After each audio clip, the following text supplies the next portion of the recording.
ఆ రోజులే బాగున్నాయి.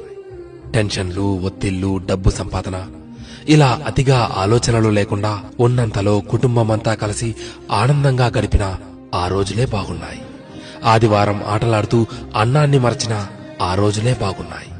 మినరల్ వాటర్ గోల లేకుండా కుళాయి దగ్గర, బోరింగుల దగ్గర, బావుల దగ్గర నీళ్లు తాగిన ఆ రోజులే బాగున్నాయి.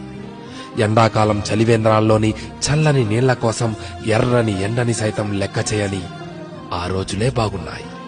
వందల కొద్దీ ఛానళ్లు లేకున్నా ఉన్న ఒక్క దూరదర్శన్లో శుక్రవారం చిత్రలహరి, ఆదివారం సినిమా కోసం వారమంతా ఎదురు చూసిన ఆ రోజులే బాగున్నాయి.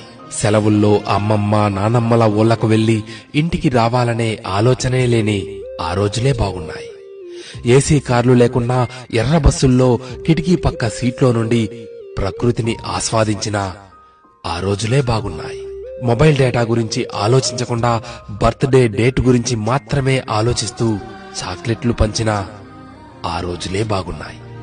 మటన్ బిర్యానీ, చికెన్ బిర్యానీ లేకున్నా ఎండాకాలం వచ్చిందంటే మామిడికాయ పచ్చడితో అందరం కలిసి కడుపు నిండా అన్నం తిన్న ఆ రోజులే బాగున్నాయి. ఇప్పుడు జేబు నిండా కార్డులున్నా, పర్సు నిండా డబ్బులున్నా అమ్మ కొట్టుకు పంపితే మిగిలిన చిల్లరను కాజేసిన ఆ రోజులే బాగున్నాయి.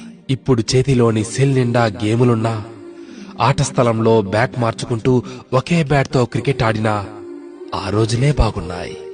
ఇప్పుడు బీరువా నిండా జీన్స్ ప్యాంట్స్, టీషర్ట్లు ఉన్నా 2-3 నిక్కర్లతో, కురచ షర్ట్లతో బడికి వెళ్లిన ఆ రోజులే బాగున్నాయి. ఇప్పుడు బేకరీల్లో కూల్ కేకులు తింటున్నా, 25 పైసల ఆశా జాకెట్లు తిన్నా ఆ రోజులే బాగున్నాయి. ఇప్పుడు రకరకాల ఐస్ క్రీంలు చల్లగా నోట్లో నానుతున్నా, నాన్నమ్మ, అమ్మమ్మల చీర కొంగు పైసలతో పొల్లైసు కొనుక్కు తిన్నా ఆ రోజులు ఎంతో బాగున్నాయి. పొద్దుపోయేదాకా పొలంలో పనిచేసుకుని ఎలాంటి చీకో చింత లేకుండా ఇంటికి చేరుకుని చందమామను చూస్తూ నిద్రలోకి జారి కమ్మని కలలు కన్నా ఆ రోజులే బాగున్నాయి.